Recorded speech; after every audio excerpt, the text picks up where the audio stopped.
مرحبا بكم في قناتنا. قبل أن نبدأ لا تنسى الصلاة على النبي محمد ودعمنا بلايك واشتراك لكي يصلك كل جديد. كشف برنامج الشيرينغيتو الإسباني الشهير كواليس مكالمة هاتفية أجراها رئيس نادي باريس سان جيرمان الفرنسي ناصر الخليفي مع نجم الفريق كيليان مبابي.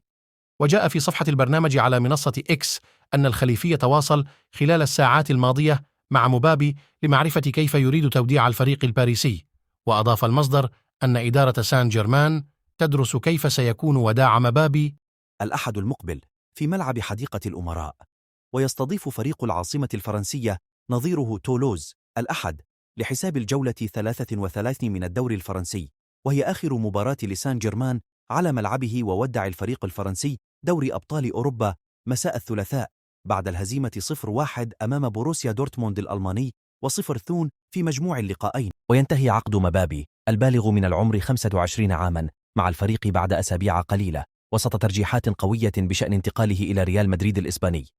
وكان مبابي الذي انضم إلى سان جيرمان عام 2017 قادما من موناكو قد مدد عقده في 2022 حتى 2024، لكنه رفض الصيف الماضي تفعيل بند يسمح له بالبقاء عاما آخر في بارك دي برانس